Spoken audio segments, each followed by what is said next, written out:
On the night of the 25th of November, 1120, hundreds of people gathered along the quayside of the port of Barfleur in Normandy, ready to head across the English Channel on board La Blanche Nef, the White Ship.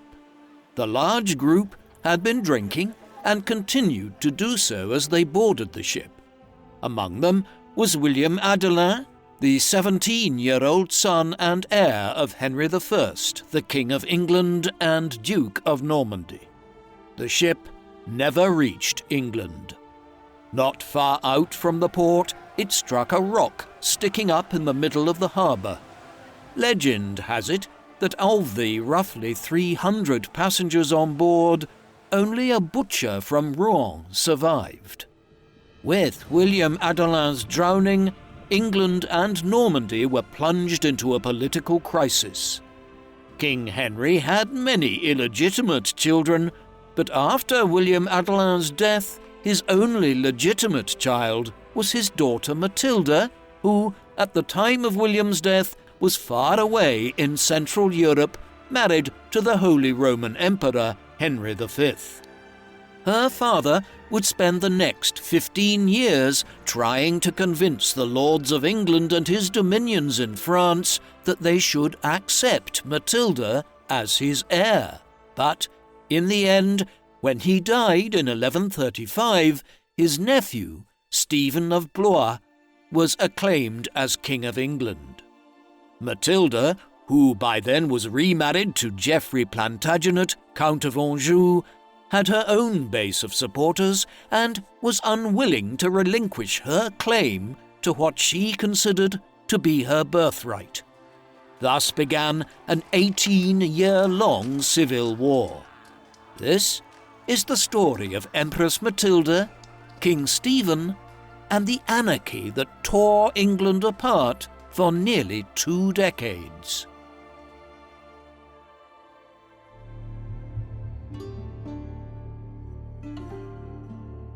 The woman known to history as Empress Matilda was most likely born on the 7th of February 1102 at Sutton Courtenay in Berkshire in southern England.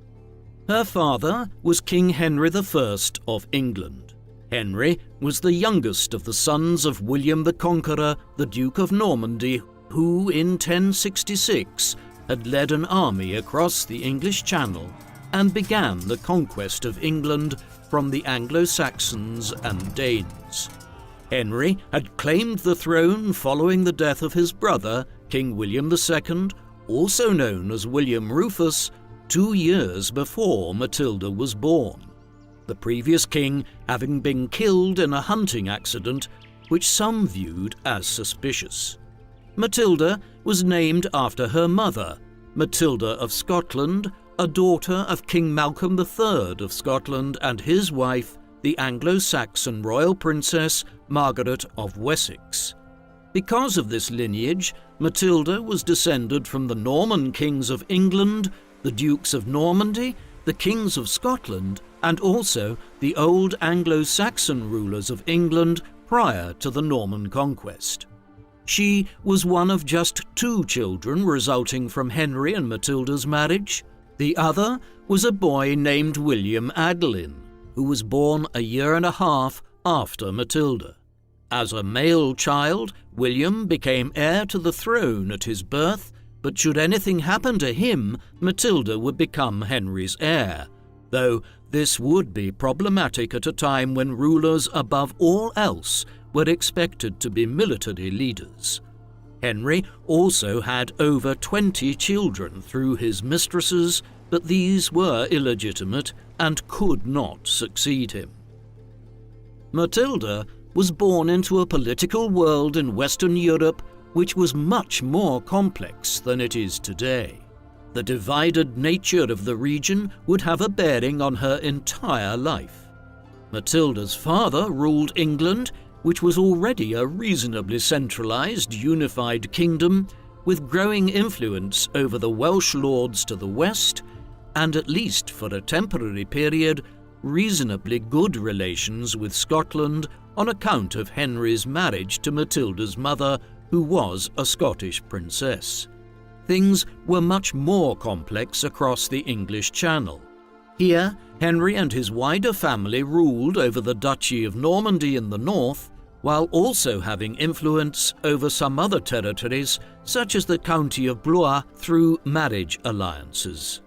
There was a King of France here who ruled from Paris, but he in no way controlled territory approximating to the French nation-state today, though lords such as the Dukes of Normandy and the Lords of Anjou were nominally the underlings of the French king and owed him feudal homage.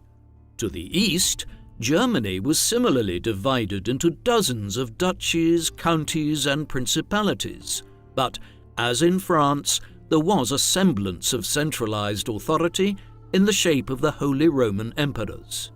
At the time of Matilda's birth, Emperor Henry IV was the current Holy Roman Emperor, though from 1098 onwards he had begun to rule in association with his son and heir, the future Emperor Henry V. Though it may have seemed like a distant terrain to her growing up, events in Germany would play a role in Matilda's life from a very young age. We have a number of important medieval chronicles and histories extant for the history of England and Normandy in the 12th century, which are the principal basis for accounts of Matilda's life and reign. There are also sections of numerous chronicles and histories of 12th century Germany, which refer to Matilda in light of her marriage to the Holy Roman Emperor between 1114 and 1125. Many of the English chroniclers, including William of Malmesbury and Henry of Huntingdon, were contemporaries of Matilda and wrote extensively about her life and claims to the English throne. A few of these are positive, though the majority present a negative picture of her, notably the Gesta Stephani, which transliterates as the Acts of Stephen, a text which, unsurprisingly enough, given its title, was a partisan account in favour of the claims which Matilda's cousin Stephen had to the English throne.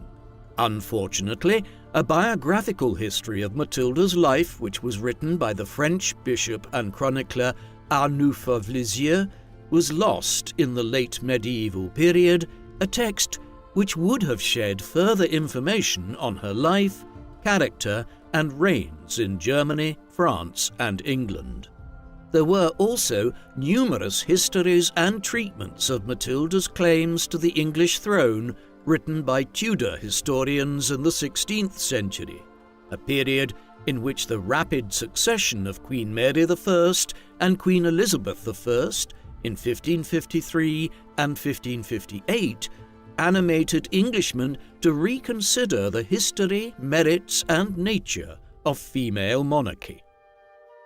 These chronicles provide a patchy account of Matilda's early life. She was raised around an itinerant court which often moved between England and northern France, with her father and mother residing for periods of time at Westminster near London or at Rouen in Normandy. It was an extensive court, one comprised of lords from England and France, where French was the lingua franca. Although she had only one full brother, Matilda grew up amongst a large brood of nearly 24 illegitimate half-brothers and half-sisters, and numerous first cousins, including the children of her father's sister, Adela, Countess of Blois. She may have received some education and tutoring from the Archbishop of Canterbury, Anselm, one of the most learned men in Christendom at the time, prior to his death in 1109. Other monks and bishops would also have tutored the children of the royal court at a time when educational standards in Europe were experiencing a major period of growth, which has led historians in recent times to speak of a 12th century Renaissance, which presaged the Italian Renaissance of the 15th century. Matilda's formal education was a truncated one, owing to her position as a political pawn in the politics of Europe. As her father's only legitimate daughter, the issue of who Matilda would marry was always going to be an important one. As early as 1109, there were diplomatic negotiations underway between Matilda's father and Henry V, the Holy Roman Emperor, and the most powerful figure in Central Europe, for the emperor to potentially marry Matilda one day. Despite the roughly 20-year age difference between them, the overtures could not be ignored from such a prominent figure, and in 1110, when she was just 8 years old, Matilda was sent to Germany as part of a diplomatic mission where the diplomats who accompanied her finalized the negotiations with the emperor. Despite her ludicrously young age, Matilda's father agreed to the betrothal of his daughter to the emperor, and thereafter she was raised for the next 4 years in Western Germany in order to acclimatize her to the German culture and the language of the people she would become empress of in years to come.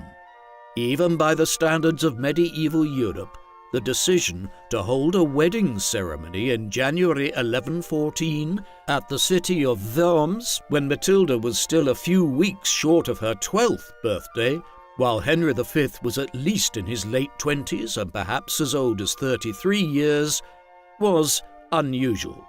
Typically, marriage ceremonies were not held until the participants were at least 13 or 14 and were deemed to be entering their young adult years by the standards of the time. Matilda would spend just over a decade as the Holy Roman Empress, the most senior royal woman in Germany.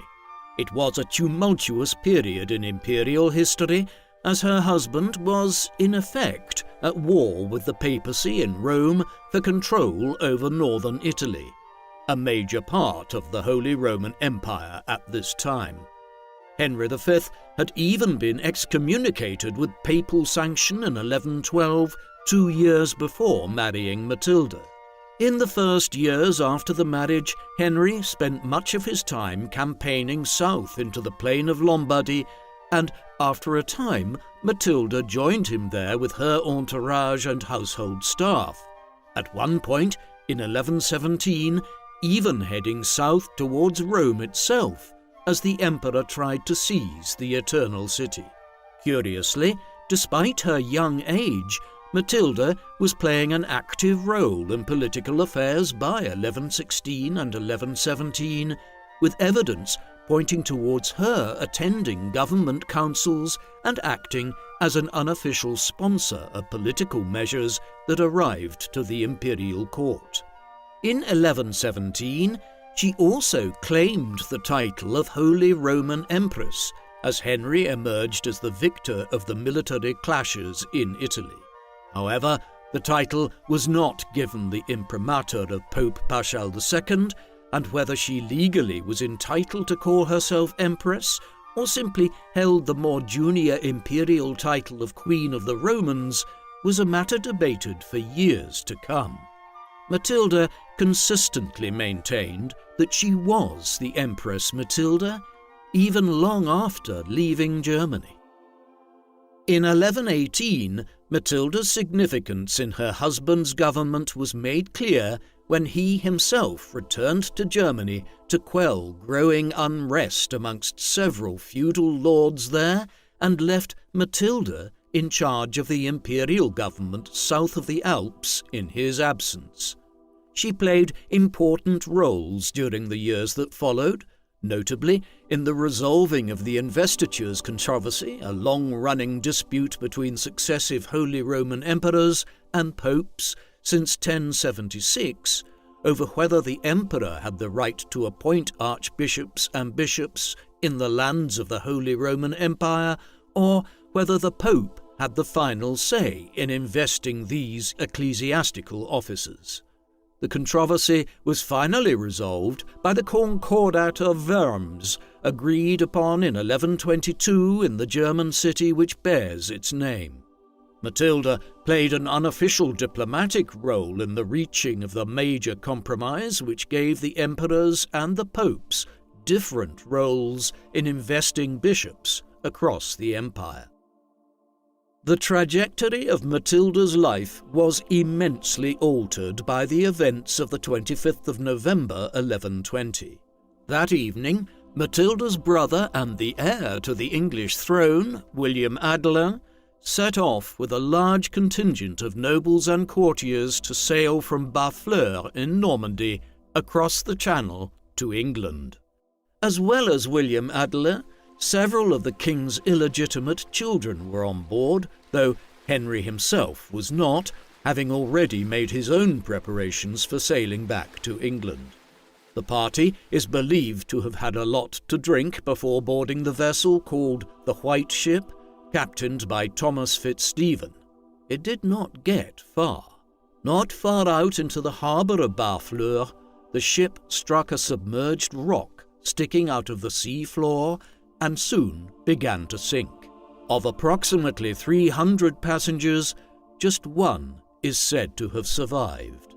Amongst those dead was William Adelin.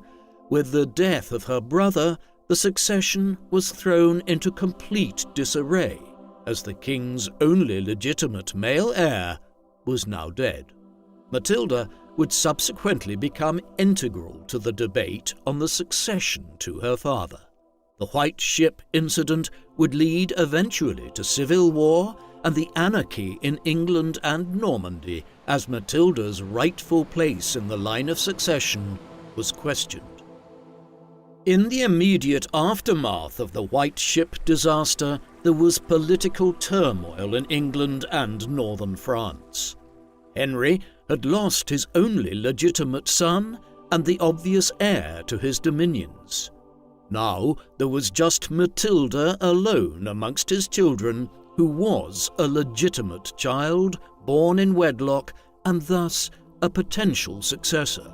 Many might have believed at this juncture that Henry would look outside of his immediate family for a new heir. Two potential candidates were his nephews, the sons of his sister Adela, Theobald, Count of Blois, and his younger brother Stephen. The latter might have been deemed an especially likely heir. Henry had shown immense favour towards Stephen in the 1110s as he was entering his adult years, bestowing extensive lands and feudal honours on him in England and making him the foremost figure in the Alençon region along the southern borders of the Duchy of Normandy. In retrospect, it looks as though Henry had been grooming Stephen as a potential spare heir during these years, should anything befall William Adelin. And yet, when the time came to potentially do so after the White Ship, Henry made it clear that Matilda was now his designated successor. Despite her father's efforts to cement her position as his heir, Matilda was only ever accepted by a minority of those who mattered, the knights and lords of England and northern France, and the senior ecclesiastical figures of the English Church. When the time came that Henry died and a successor had to be crowned, whether Matilda became queen or not would depend on the willingness of these men to honour the king's wishes. Many were reluctant. While England would accept female leaders in the centuries that followed, the issue of a female monarch was considered problematic at a time when the primary duty of a ruler was to lead their feudal lords into battle. This was also the case in France, where traditional law dictated that the position of queen regnant was not permitted, but instead only a queen consort to a king regnant. Aware of these issues, Henry would call his lords together on numerous occasions throughout the 1120s and into the early 1130s to have them swear formal oaths to uphold his plans for the succession. As a backup, he also married for a second time to Adeliza of Louvain in 1121. This marriage, however, would prove even more unsuccessful than his first when it came to producing legitimate children. No children resulted from it, and Matilda would remain Henry's sole legally viable heir. One of the other problems which Matilda's potential succession presented was that she was an absentee heir. Back in 1114, she had married the Holy Roman Emperor Henry V. While this was a politically important marriage to one of the most powerful figures in Europe at that time, it also meant that she was living in Germany and other parts of Central Europe in the early 1120s, even as Henry was trying to convince his lords to accept her as his heir. In an age before any form of mass media, such as printing, having a physical presence in one's dominions was extremely important. It was why kings and queens regularly went on journeys around their kingdoms in order to be seen in the flesh and reassert their authority to their subjects. Matilda's absence in Germany was doubly difficult because of this. After all, the lords of England really had no idea who they were being asked to swear oaths to in the early 1120s. Perhaps Matilda was a strong, poised woman who could make a good ruler one day. On the other hand, perhaps she was the direct opposite of this, a weak-willed, insignificant person who could not be respected as a potential heir. The point was that nobody could be sure, and this made Henry's task all the more difficult. In the end, the English king's son-in-law, Emperor Henry V, resolved this problem by dying prematurely in May 1125 of some form of cancer while campaigning in the Low Countries. He and Matilda had no surviving children, though, as noted, a child had been born years earlier but died in infancy. The imperial title thus passed to Lothair of Supplinburg, Duke of Saxony. Freed from her marriage bonds and with no children or family tying her to Germany, Matilda returned home to England in 1126. There, her father's knights and lords would have had their first sustained impression of the woman who Henry wanted to rule over them one day. They should have been reassured to some extent. Matilda was a poised, capable woman, one who might not have been able to lead them into battle in the traditional sense, but who many would have believed could make a good queen. Still, others could never be convinced of the plausibility of a female monarch, and others were disillusioned more broadly with high levels of taxation which the king was imposing and which deepened their opposition to his succession plans. After a spell in England, Matilda crossed the English Channel and took up residence in Normandy. Here, she continued to style herself as Empress Matilda despite the death of her husband, the Emperor, in 1125, an affectation which subsequent chroniclers and historians were happy to continue, and Matilda remains known to history as Empress Matilda to this day. In France, her father soon arranged another marriage for her. This time, the proposed groom was Geoffrey Plantagenet, the son and heir of the Count of Anjou, Touraine, and Maine. The counties of Anjou, Touraine, and Maine were sizable feudal lordships which lay to the south of Normandy, north of the county of Poitou, and to the west of Paris. They covered a substantial proportion of north-central France, and so Matilda's marriage to Geoffrey was, at least on the surface, an astute move, which ensured Matilda would have financial and military backing if she had to fight for her crown after Henry died. Yet the marriage was problematic in other ways.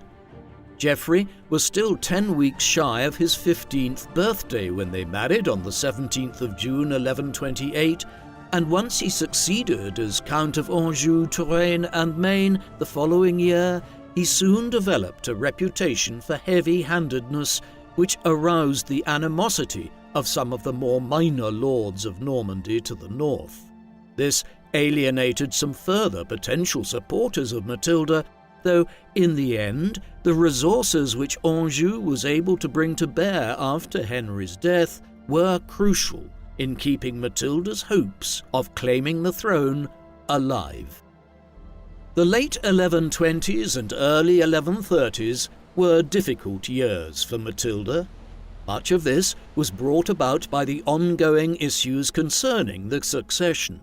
By this time, Matilda's first cousin, Stephen of Blois, was emerging as a clear rival. Back in 1125, around the time Matilda's first husband died and she began preparing to return to England, Stephen had married Matilda of Blois, who had just succeeded as Countess of Blois. This made Stephen lord of one of the foremost polities of northern France, one which lay right on the coast of the English Channel, as well as further lands in Kent in southeast England, further strengthening his position. Meanwhile, Matilda's marriage was troubled, and within a year of it Matilda decided to leave Anjou and went to live in Normandy. A reconciliation was arrived at in 1131.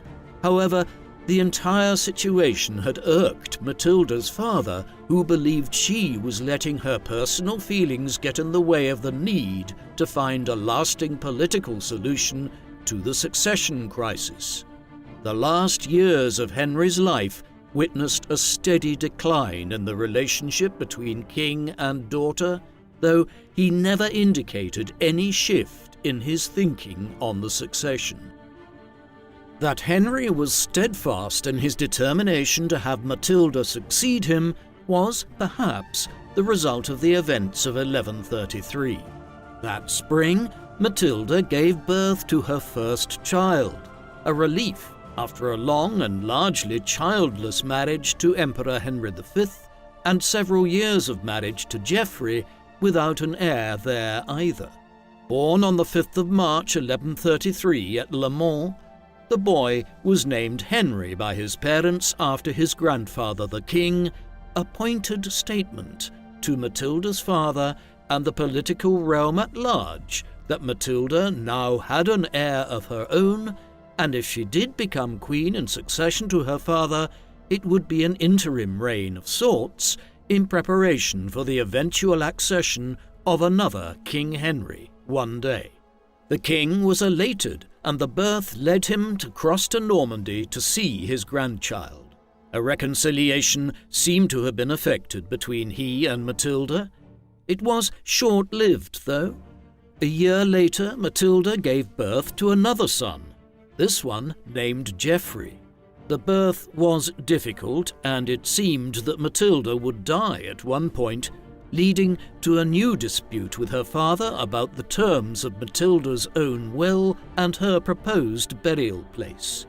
Thus, the rapprochement between father and daughter did not last long.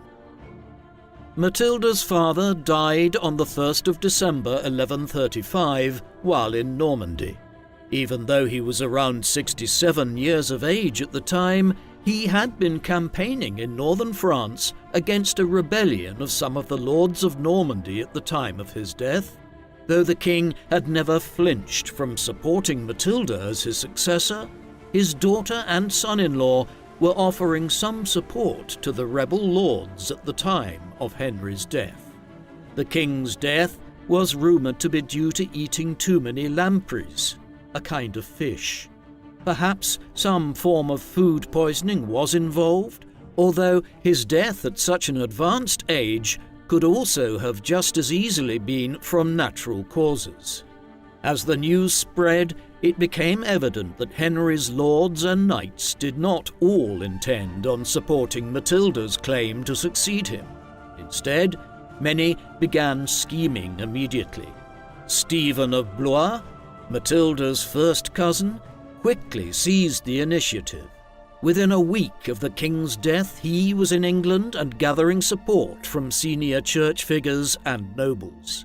Then he gained the acclamation of the people of London, and finally was crowned as King Stephen I at Westminster Abbey on the 22nd of December 1135, just 3 weeks after Henry's death. Stephen had managed to secure the crown in breach of the wishes of Henry I, in large part because of propitious timing and positioning. When news of the old king's death began to spread, Stephen was not far away from Normandy in Boulogne and was best placed to cross quickly to England. The same could not be said of his brother, Theobald of Blois, another potential candidate for the throne. Similarly, Matilda was further south in Anjou and barely had time to react before news arrived that Stephen had been crowned at Westminster in England. Another reason why Matilda was able to do little to prevent Stephen from seizing the crown was that she was pregnant again when her father died, and in mid-1136 would give birth to her third and final son, William. Each of her sons, Henry, Geoffrey, and William, would be known to contemporaries and for centuries to come by the names Henry Fitz-Empress, Geoffrey Fitz-Empress, and William Fitz-Empress. Fitz meaning son of, and Empress referring to Matilda's decision to continue using this title long after the death of her first husband. Matilda and Geoffrey did not immediately commence a war with Stephen to try to reclaim the throne for Matilda. They simply were not in a strong enough position to do so. Instead, they would wait a few years, slowly gathering allies and preparing militarily and financially for the coming war. What tipped their hand and what led to the outbreak of the civil war known as the Anarchy was when numerous powerful lords of England signalled their support for Matilda's cause and opposition to Stephen in 1137 and 1138. The most prominent was Robert of Gloucester, an illegitimate half-brother of Matilda's, whom Henry I had promoted to become an earl and to hold extensive lands in England. From Stephen's first arrival in England in December 1135, he had indicated his reticence to accept his cousin as the new monarch, attempting to block his coronation. He was joined in now throwing his backing behind Matilda by Ranulph of Chester, another powerful English earl with considerable land and support in the northwest of the country. Matilda also gained the support, for a time, of King David of Scotland, who hoped to gain further lands along the border through his involvement in the Civil War. The Anarchy began when Robert of Gloucester rebelled in 1138. The following year, Matilda arrived to England at the head of an army from France.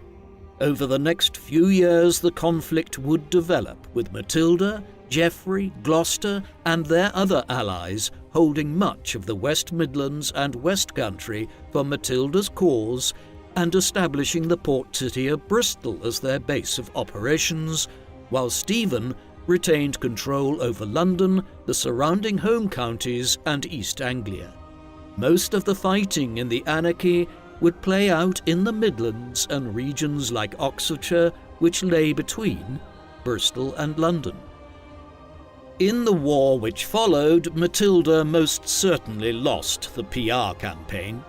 While the German chroniclers who wrote about her time as the wife of Emperor Henry V between 1114 and 1125 were generally favourable towards her, as were many French writers, in general, Matilda was perceived badly by the English chroniclers and historians. They viewed her as a foreign upstart who was married to the much reviled Count of Anjou. Why this was the case is not entirely clear. Stephen, who was portrayed much more sympathetically by chroniclers like William of Malmesbury and Henry of Huntingdon, was hardly an Englishman himself, having been born in France, hailing from Blois, and being Count of Boulogne in northern France prior to seizing the throne of England. Conversely, he had spent periods of time in England since the mid-1110s and had extensive estates there, whereas Matilda, though born in England, had always been a distant figure in Germany, Italy, and France. Stephen also appears to have been more humble, whereas English commentators were at pains to stress Matilda's proud and often overbearing nature, something which led one writer to refer to her even in her later years as being of a tyrannical disposition. All of this was evinced in her insistence on being termed Empress Matilda. Unquestionably, the most consequential events of the Anarchy, other than those that brought it to an end many years later, occurred in 1141. Early that year, Stephen was laying siege to Lincoln Castle when Robert of Gloucester marched with several hundred knights and a large contingent of Welsh allies to relieve the siege. The Battle of Lincoln ensued on the 2nd of February 1141 after Gloucester and his forces arrived. It was a decisive defeat for Stephen, one in which he was abandoned by many of his allies under pressure from Gloucester's forces.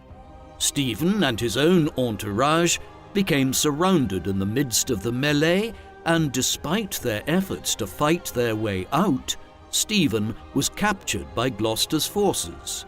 Now a prisoner, he was taken west towards Bristol, where Matilda ordered his imprisonment in Bristol Castle. This incredible victory left Matilda seemingly victorious, though Stephen's cause was not defeated. No sooner did word arrive to London and Westminster of the king's capture than his wife, confusingly also named Matilda, began gathering forces to strike back against the Empress and to keep Stephen's cause alive. The brief war of the two Matildas which would follow would soon lead to another major shift in the military and political landscape. All of that lay in the months ahead. In the immediate term, Matilda had won a major victory over Stephen and had her great adversary in captivity. She now moved to claim her birthright and fulfill her father's wishes for the succession by becoming ruler of England. And yet, there was a peculiar aspect to this. Although Matilda generally used the title of Empress, and she was now aspiring to become queen, she did not adopt either of these titles, instead issuing royal charters and grants under the title of Domina Anglorum, meaning Lady of the English. In early April, she and her followers, along with some leading figures of the English Church that she had won over to her cause, arrived to Winchester, home of one of the greatest Gothic cathedrals in Europe and a very important centre of the medieval English Church. There, Matilda was made queen in a makeshift ceremony. However, a subsequent campaign to try and seize London failed, and Matilda gained neither the acclamation of the people of the capital, nor was she crowned at Westminster. This was despite winning over Geoffrey de Mandeville, who controlled the Tower of London at the time, yet when Matilda advanced to try and enter London, the inhabitants indicated their clear unwillingness to allow her entry. Somewhat surprisingly, she did have the agreement of Stephen himself, who told some of his supporters to agree to the coronation of Matilda, perhaps fearing that he would be murdered at Bristol if he did not. Nevertheless, many people continued to view Matilda's coronation as entirely illegitimate. Matilda did not have long to enjoy her success. The other Matilda, Stephen's wife, Matilda of Blois, had gathered sufficient forces by this time that she was able to begin campaigning into the Midlands with the aid of her brother-in-law, Henry, Bishop of Winchester, and William of Ypres, a lord of the Low Countries who had brought mercenary troops to England to aid Stephen. On the 14th of September, they descended on Winchester and thoroughly routed the forces which were gathered there in support of Matilda. the rout of Winchester was significant in that Robert of Gloucester was also captured during the fighting. With her foremost ally and half-brother now in the hands of Stephen's wife and his allies, Matilda had no option but to arrange for the release of Stephen from Bristol. Hence, not much more than half a year after defeating Stephen at Lincoln, capturing him and having herself proclaimed as Lady of the English, Matilda was forced to release her cousin, and the Civil War was back to being as contentious an affair as it had ever been. Because Matilda did not renounce the titles she had adopted in April 1141, it is usually held by historians of the period that there were, in effect, two monarchs of England that had been crowned in different ways, King Stephen and Queen Matilda. This situation would continue throughout the 1140s. This was a period of a truly peculiar amount of instances in which the leaders of the Civil War were captured, imprisoned, escaped, or narrowly avoided being detained. Matilda herself had two close calls. The first came in 1141 when she was at Devizes Castle in Wiltshire. It had been built a half a century or so earlier by the Bishop of Salisbury and became one of the foremost strongholds in southwestern England by the end of the reign of Henry I. Matilda was here in 1141 when some of Stephen's forces arrived there. They appear to have been unaware that Matilda was at Devizes. Nevertheless, any effort by her to try and escape would have resulted in her being detected. Consequently, she decided to sneak out by dressing in burial clothes and then being tied down onto a funeral bier. Her attendants then carried her out of Devizes as though they were removing a corpse. Apparently, Matilda stayed in her prostrate and bound position for many hours until the company had made their way entirely out of the region in which Stephen's forces were marauding and to the safety of Gloucester. Later, her forces recaptured Devizes, and she would reward the inhabitants for their help in aiding her escape, granting them a royal charter to hold markets as a small borough town. A second close call occurred in 1142. After the rout of Winchester and the release of Stephen and Robert of Gloucester, the fighting in 1142 began to centre on Oxford. Stephen became aware that Matilda had moved her government here by that time and came to the conclusion that if he could capture her, it would strike a definitive blow and end the war. Thus, in the autumn, he advanced on Oxford, the site of an impressive castle and a town which had already emerged as a centre of higher education. Caught unaware by the advance of Stephen's forces, Matilda and her followers were trapped inside Oxford Castle as a siege began from September 1142 onwards. By the winter, over 2.5 months into the siege, conditions inside were dire, with Matilda and the others short of all manner of supplies. Stephen's plan to capture her was nevertheless foiled. In December, the Lady of the English and a handful of close followers escaped from Oxford Castle and avoided detection by Stephen's troops to make their way back west towards Bristol. There are differing accounts of how she made her escape. One has Matilda simply leaving through a postern or rear gate of the castle. Another tale, a more romantic though not implausible one, claimed that Matilda and her allies shimmied down a rope out of a window of the castle to safety and then made their escape dressed all in white to camouflage themselves against the snow which had blanketed Oxfordshire that December. Whichever is true, we do know that Matilda made yet another narrow escape and continued to fight on against Stephen into the mid-1140s. While the war had taken many shifts and turns in England in 1141 and 1142, matters were more clear-cut in northern France. Here, Matilda's husband, Geoffrey of Anjou, had invaded Normandy and largely took over the duchy for her cause in the early 1140s. Normandy would remain under Angevin control for the most part of the remainder of the war, with Geoffrey effectively adding Normandy to the counties of Anjou, Maine and Touraine to become a French lord who could rival the King of France in terms of the size of his lands and power. By this time, the battle lines of the war had clearly emerged.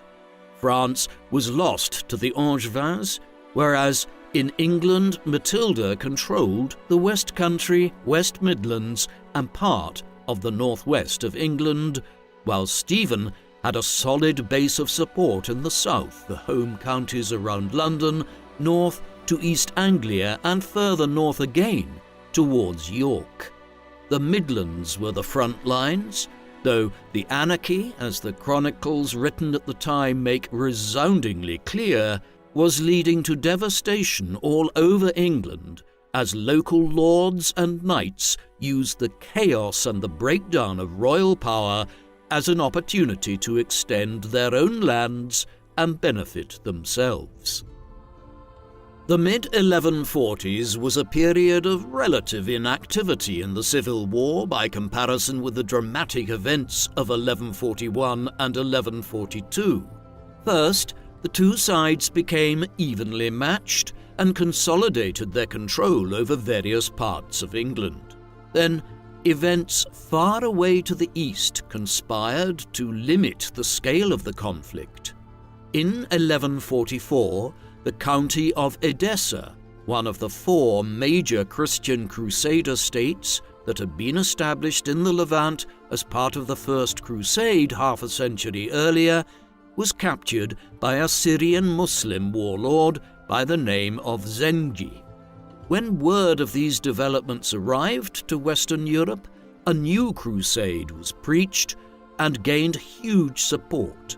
The King of France, Louis VII, was amongst those who took the cross and headed for the Holy Land. With their liege lord having committed to the Second Crusade, many French lords, the backbone of Matilda's support in the civil war with Stephen, agreed to head east as well, though some were diverted to Iberia in the end, where Lisbon was conquered for the Christian cause in 1147. To compound matters, several of Matilda's other allies died during the mid-1140s, including Geoffrey de Mandeville, Earl of Essex, who was killed in a military clash against Stephen's forces in 1144, and her most faithful ally, her half-brother Robert of Gloucester, who died nearing his 60th year in a relatively peaceful repose at Bristol Castle in the late autumn of 1147. All of this ensured a lull in fighting during these years. The period that followed saw a fundamental change in the nature of the war. By then, Matilda's eldest son, Henry Fitz-Empress, was entering what would be considered his teenage years today, but which in the medieval era were deemed to be the first years of adulthood. In such a situation, he was increasingly presented as the potential future king if Matilda and her allies were successful in the conflict, with the possibility even that Matilda would rule in association with her son. As early as 1147, when he was just 14, Henry crossed to England from northern France at the head of a large force of mercenaries that had been hired to compensate for the loss of many troops that had headed on crusade. A symbolic changing of the guard followed as Robert of Gloucester passed away, and then Matilda left England herself in 1148. The latter decision was partly taken owing to a clash between Matilda and the Bishop of Salisbury, Jocelin de Bohun, over the ownership of Devizes Castle, the stronghold in Wiltshire which Matilda had made her dramatic escape from disguised as a corpse back in 1141. The bishop claimed control over Devizes, even though Matilda often resided there. The dispute had escalated in the mid-1140s, with de Bohun even involving Pope Eugene III. Deciding to cut her losses, and with her son now playing a more prominent role in affairs, Matilda headed for France. She would spend most of the remaining years of the Civil War at Rouen in Normandy. The political situation continued to shift in the period that followed.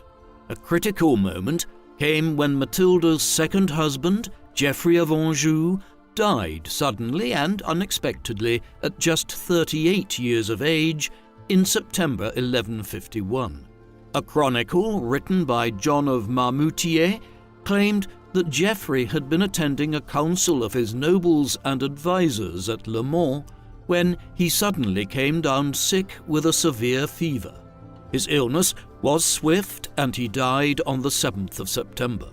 He was buried in Saint-Julian's Cathedral in Le Mans, where Matilda had an effigy of him placed over his tomb. On this, his personal coat of arms, which included a blue shield and gold lions, was displayed in one of the earliest examples of the use of a heraldic coat of arms in medieval Europe. It is significant that Matilda commissioned this, and the coat of arms in question influenced the royal coat of arms of the English monarchs in centuries to come. Geoffrey's death otherwise cemented Henry's status as the leader of the war effort on his mother's side, as he became Count of Anjou, now aged 18, and effectively Duke of Normandy as well.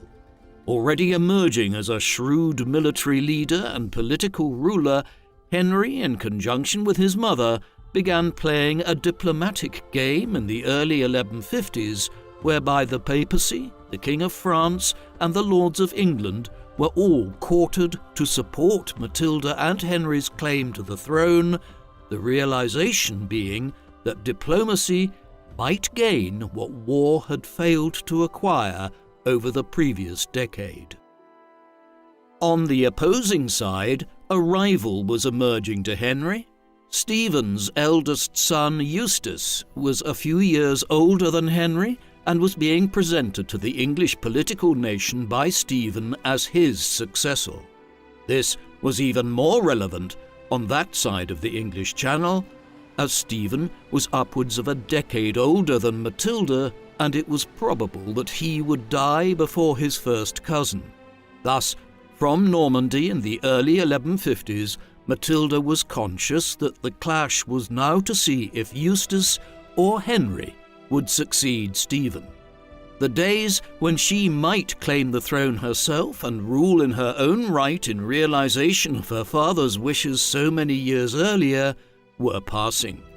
Events culminated around the siege of Wallingford Castle in 1153, where Stephen hoped to defeat one of Matilda's major English allies, Brian Fitzcount. Henry campaigned against Stephen to prevent this. After a stalemate had been reached yet again that summer, an agreement was reached, variously known as the Treaty of Wallingford and the Treaty of Winchester. Through this, Henry agreed to end his efforts to supplant Stephen and accept him as King of England, with the condition that when Stephen died, Henry would succeed him, not Eustace or any of Stephen's other sons. The Treaty of Wallingford had seemingly brought the anarchy to an end after 15 years of civil war and decades of tension over the succession. One wonders what Matilda's reaction was in Normandy when news of the agreement which her son had reached arrived there. The settlement was perhaps not as concrete as it appears, though. In the months that followed, Stephen embarked on a flurry of activity to rouse his allies and tour England. It leaves the suspicion that he was making plans to try to renounce the agreement and commence the war again once the time was politically advantageous. However, Just as the death of members of the royal family during the White Ship disaster in 1120 and of old King Henry I in 1135 had led to the Anarchy, the deaths of two royals in quick succession ended it in the mid-1150s. First, Eustace died unexpectedly in August 1153, and then Stephen died just over a year later in October 1154. With this, the Anarchy came to an end. Matilda was victorious, though the victory was largely for her son, who quickly secured control over the government of England after Stephen's death. He was crowned on the 19th of December 1154 as King Henry II at Westminster Abbey.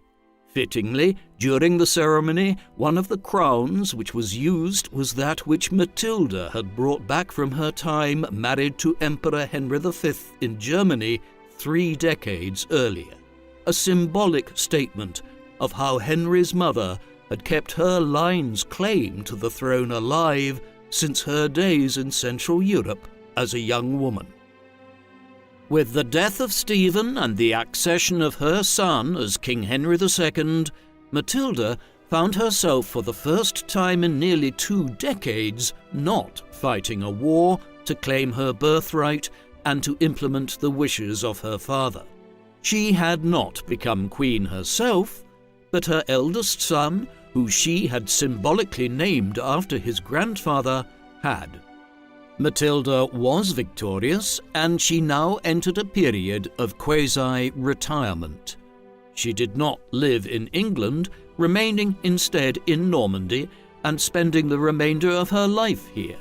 Although Henry was the Duke of Normandy, his mother acted as one of his senior representatives here as the new king, unlike his great-grandfather and grandfather, William the Conqueror and Henry I, viewed himself primarily as an English monarch rather than a French lord who just happened to be King of England as well. During these years, there was also a symbolic effort to acknowledge Matilda's position as the daughter of King Henry I.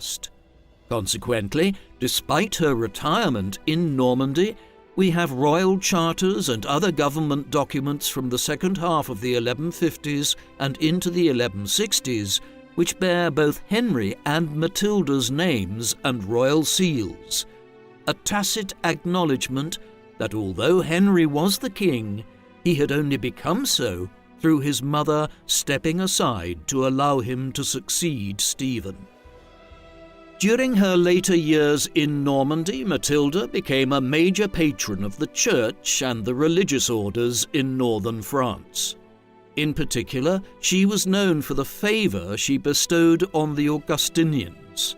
These were a religious order that lived monastic lives in accordance with the religious strictures of St. Augustine of Hippo, one of the great early church fathers.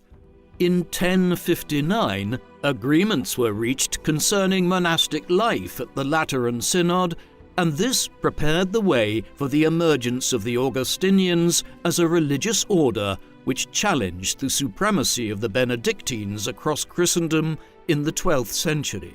Matilda was a major patroness of them in northern France, both during the Anarchy and especially during her semi-retirement, when money could be diverted to the purpose and not towards raising armies, though both the Benedictines and the Cistercians also benefited from her benevolence. She bestowed funding on the Abbey of Bec in Normandy, for instance, an institution which she had patronized for decades, and also on Bawdsley Abbey in Worcestershire in England. In all instances, there was an awareness of the political benefits of patronizing religious abbeys and houses which played a prominent role in local politics, something Matilda had become aware of in her early years in Germany and had deployed as a political tool for decades. Her initial patronage of Bawdsley, for instance, dated back to the early 1140s, when she cultivated relations there as a means of securing control over Worcestershire in the context of the Civil War. This political scheming aside, There is no doubt that Matilda was a genuine favourer of church reform and revitalisation, and she continued in her later years to sponsor the church in Normandy and further afield. Matilda was far from politically dormant in the years following the accession of her son as king. Though most of the letters involved are lost, it is clear from the chronicles and other ancillary evidence that Matilda maintained an extensive correspondence with her son during the second half of the 1150s and into the 1160s, with letters passing from Normandy to England and back again as she advised him on many political issues. One topic on which she tried to advise Henry concerned Thomas Becket, a leading prelate and politician who was appointed by Henry as Lord Chancellor of England shortly after his accession. In 1162, Becket was promoted to the position of Archbishop of Canterbury within the Church. This brought the formerly loyal Chancellor into conflict with Henry as the pair clashed over the rights and privileges of the Church and the degree to which the Archbishops of Canterbury were answerable to the Pope in Rome alone, or had to also seek the permission of the kings of England before acting on various matters. The dispute would intensify throughout the 1160s. Matilda advised Henry to de-escalate the situation. He did not take her advice, and eventually in 1170 Becket was murdered in Canterbury Cathedral, though the degree to which Henry sanctioned the assassination has been extensively debated ever since. She also advised Henry not to launch a military expedition to Ireland in the 1150s to begin conquering the neighbouring island from its many Irish lords. Perhaps she was right. Henry did eventually sanction such a campaign after his mother died, beginning centuries of English entanglement with Ireland. Matilda was into her 60s as her son's relationship with Becket began to deteriorate. She lived eventually to be 65 years old, a ripe old age for the time. Her later years saw her take a back seat in all matters political, no doubt enjoying the frequent visits of her grandchildren to Normandy, from amongst whom there would be two kings of England, King Richard I, better known as Richard the Lionheart, and King John I, two queens, Eleanor, Queen of Castile, and Joan, Queen of Sicily, and also several lords and ladies of other major polities.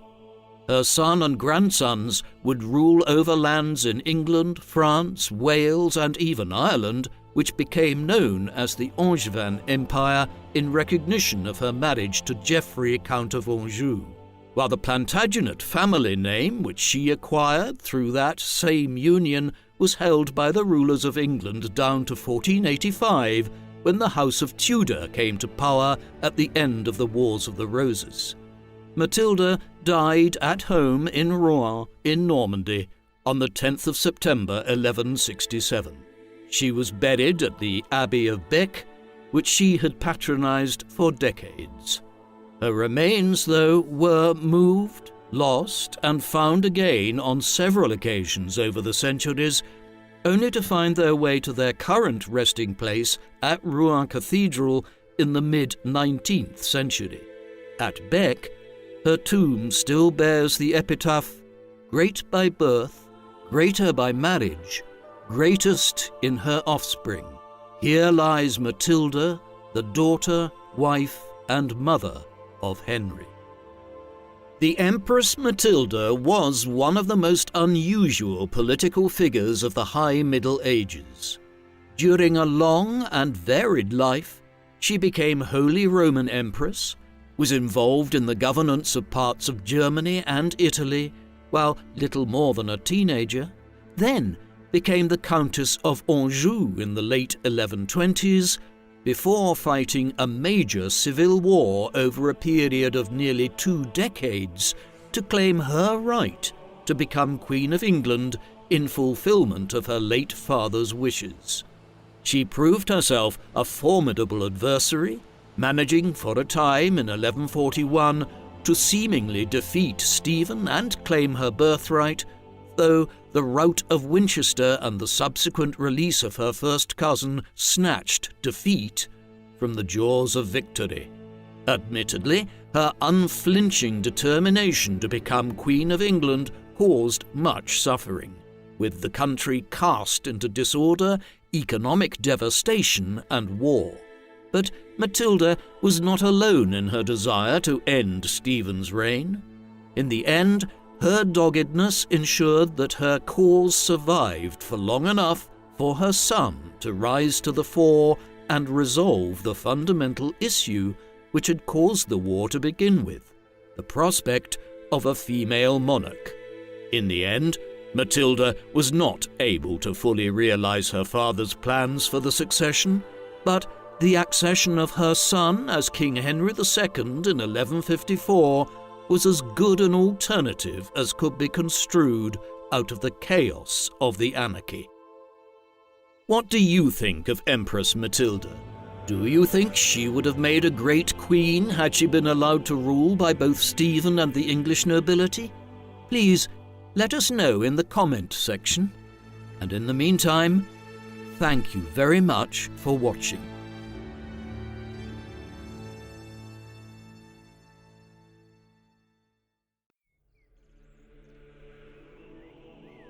The unwillingness of the English lords to accept Matilda as their queen was quite predictable in a way.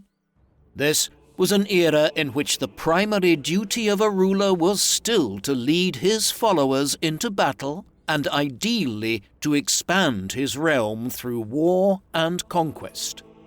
The French and others legally prohibited women from succeeding to the throne. Such was the view that female monarchy was unacceptable.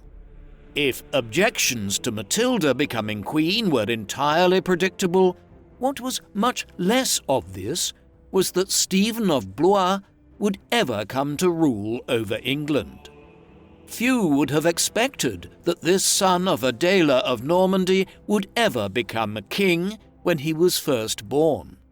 Indeed, we can't even be sure when he was born, and his later claim to the English throne derived from his mother, a daughter of William the Conqueror, an ironic line of descent which made a mockery of the whole issue of whether or not the royal succession could pass along the female line. After all, the lords who supported Stephen in 1135 were effectively saying that a granddaughter of William the Conqueror was unacceptable to rule over them, but that a grandson along the maternal line was somehow more legitimate.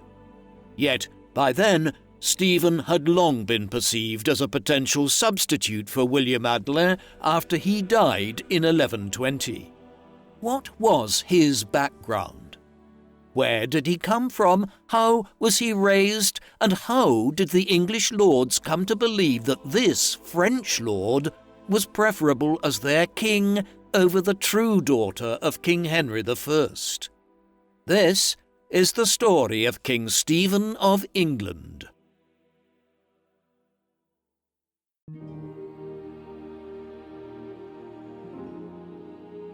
The man known to history as King Stephen of England was born at some time in the mid-1090s.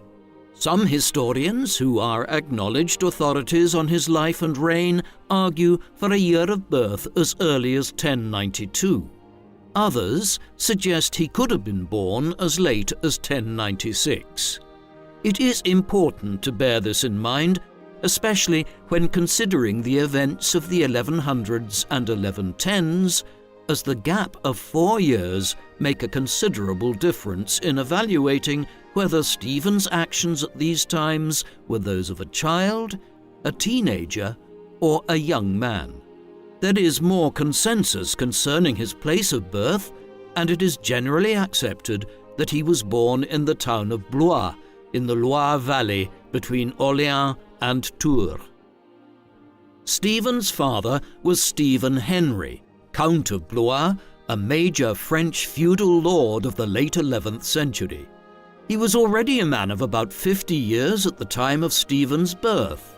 If Stephen was born in 1096, then he would have arrived after his father had left for the Holy Land to take part in the First Crusade to reclaim Jerusalem for the Christian cause.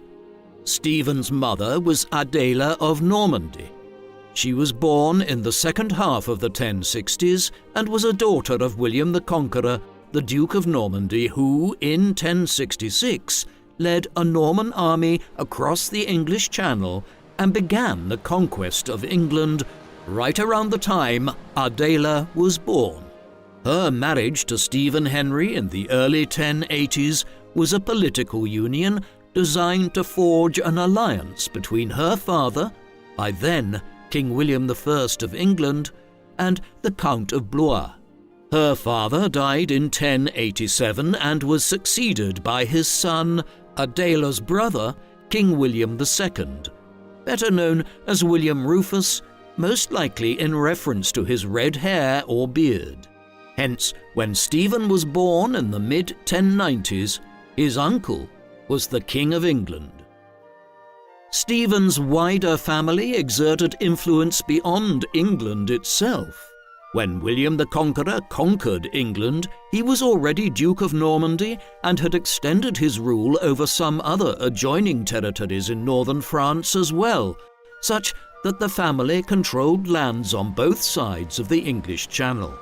Indeed, the Conqueror considered his primary role to be that of Duke of Normandy, even after conquering England, and he spent much of the 1070s and 1080s in France, even after becoming ruler of England. After his death, his territories did not pass undivided to William Rufus. Instead, the Conqueror's other sons, Robert and Henry, played the greater role in Normandy and the other French territories, while William Rufus ruled England. This arrangement was scuppered in August 1100 when the king was killed during a suspicious hunting accident in the New Forest in Hampshire in England. When this occurred, his brother Henry quickly moved to seize power and became the new monarch as King Henry I of England. With this, Stephen, who was still a child, aged between 4 and 8, depending on his year of birth, swapped having one uncle as King of England for another, while his third uncle, Robert, would exercise control over Normandy for some years to come. Although in 1106 he was defeated militarily by Henry at the Battle of Tinchebray and imprisoned for the rest of his life. Consequently, much of Stephen's life would be lived in the shadow of his powerful uncle, who, from 1106 onwards, controlled England and the family's territories in Normandy and elsewhere in northern France. As with any monarch of the High Middle Ages, there are only a small number of administrative records or examples of correspondence that has survived for the near millennium since Stephen's time, with which to shed light on his life. As a result, we are largely reliant on the histories and chronicles of the era in order to reconstruct the events which involved Stephen and the role he played in them.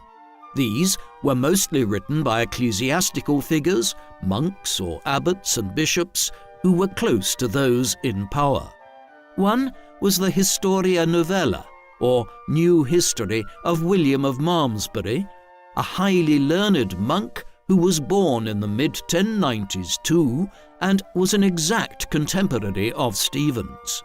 The Benedictine monk Orderic Vitalis wrote an ecclesiastical history which covers the period up to 1141 and sheds extensive light on Stephen's life prior to becoming King of England and the first years of his reign. The Anglo-Saxon Chronicle, a long account of the history of medieval England, provides an illuminating narrative of how damaged the social and economic fabric of England was by the civil wars of the 1140s, to which, as we will see, Stephen was so central. Finally, the Gesta Stephani, or Acts of Stephen, is perhaps the greatest source of all for Stephen's time as King of England. The text was anonymous, though some historians of 12th century England contend that it was composed by Robert of Bath, the Bishop of Bath between 1136 and 1166, and an eyewitness to many of the events described in the Gesta. Unfortunately, because it could not have been predicted that Stephen would one day become King of England, these chroniclers were not paying attention to the obscure younger son of the Count of Blois in his earliest years, and we know very little about Stephen's early life. He was evidently raised at home in Blois. He had numerous siblings, including an older brother by the name of William. Under normal circumstances, in a society where primogeniture, the idea that the eldest son would succeed to a noble title, was emerging in its full form, it might have been expected that Stephen would have lived his life in the shadow of his older brother. However, William is believed to have been intellectually challenged in some way. There is no clear description of this, but he acquired the rather crude sobriquet William the Simple, which probably indicates some psychological or mental issue, one which largely precluded him from playing an active role in political and military affairs. In his stead, Stephen and his other older brother Theobald emerged early on as the most capable of Stephen Henry and Adela's sons. Another brother of theirs, Odo, died at a young age. Stephen received a decent enough education during these years by the standards of the time. Where his grandfather, William the Conqueror, was illiterate, Stephen was taught to read and write and was able to understand Latin, a sign of the Renaissance in learning which was occurring across Europe during this period as the continent's first universities were set up and began to produce new generations of scholars and teachers. Stephen's father was absent during his earliest years. He took part in the First Crusade to the Holy Land, which succeeded in setting up a number of Christian states there in 1098 and 1099. The Count of Blois's contribution to the effort was dubious, though. He was present at the siege of the city of Antioch in 1098, but he abandoned the crusade to head home at a critical juncture in the assault on the city. To compound matters, he was believed to have met with the Byzantine Emperor Alexios I Komnenos on his way back through Anatolia and convinced the emperor that the crusade was a lost cause and that he should not march onwards to aid the Christian armies. In the event, he proved to be completely wrong in his analysis, and after the successful capture of Antioch, the Crusaders went on to conquer nearly all of the region, approximating with modern-day Lebanon, Israel, and Palestine, as well as parts of Syria and Jordan. During his absence in the east, Stephen's mother, Adela, headed up a regency government in Blois. She evidently liked the power it conveyed on her, and as soon as her husband arrived back to France, she began trying to convince him to head back east on crusade as quickly as possible.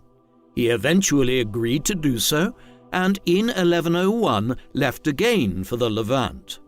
He made it to Jerusalem on this occasion, where a Crusader kingdom had been established after his premature flight home in 1098. The following year, before he could return to France, having completed his vow to visit the Holy City, he was captured by an Islamic army and executed shortly afterwards. Hence, other than a fleeting period in 1099 and 1100, when he was back in France, Stephen's memory of his father would have been almost non-existent. He grew up much closer to his mother Adela and, unusually for a noble child at the time, was raised in her household. When news of their father's death arrived to France, Stephen's older brother Theobald was made Count of Blois, though he was only 11 or 12 years old at the time, and Adela would continue to act as regent for several years to come. While Theobald had succeeded as Count of Blois on their father's death, this certainly did not preclude Stephen from aspiring to a position of authority in France or the wider world of Western Europe. This was especially the case in light of the difficult circumstances prevailing in England and Normandy. Henry I had over 20 children, but most of them were born as a result of relationships outside of marriage, and so, by the standards of medieval Europe, could not be considered as legitimate successors to his dominions. Conversely, he had left it very late to marry, not finally wedding his first wife, Matilda of Scotland, daughter of King Malcolm III of Scotland, until 1100, when Henry was already into his 30s, an old age to marry by the standards of the High Middle Ages. Having married, the union did result in 2 children in quick succession, a daughter named Matilda after her mother in the spring of 1102, and a son named William Adelin in August 1103. Thereafter the marriage produced no further children, and so the succession to Henry rested principally on just one legitimate male heir, William Adelin. Given the tenuous nature of the succession and the lack of a spare male heir, Henry began taking an interest in his nephew in the 1100s. It was an indication of Stephen's promise as he grew up that his uncle increasingly viewed him as someone who might play a major role in the governance of the French part of his dominions in Normandy and adjoining territories. This promotion of young Stephen took place in the years after 1106, following Henry's defeat of his brother Robert and seizure of the Duchy of Normandy. In response to the imprisonment of Robert by Henry, King Louis VI of France began promoting the claim of William Clito, Robert's son and heir, to succeed as Duke of Normandy. This placed Henry in a difficult position, as it was not easy to govern his new French territories from England. Therefore, he began constructing an alliance of friendly French nobles that would serve to protect Normandy from attacks by Louis and the other supporters of William Clito. Part of this involved courting his sister and the lords of the county of Blois, and he did so by showing favour to Adela's favourite son, Stephen. Part of this involved Stephen spending significant periods of time in the entourage of Henry when he visited Normandy and held court at Rouen there. By the late 1100s, Stephen may have been as old as 16 or 17, and so was also in a position to accompany Henry on military campaigns in northern France. He even played a leading role in 1111 in suppressing the revolt of Robert of Bellême, a Norman lord with holdings in both England and the county of Ponthieu in France. The following year, Henry knighted Stephen, by which time he was at least 16 years old and perhaps as much as 20 years. Henry's patronage and promotion of his nephew continued in the years that followed.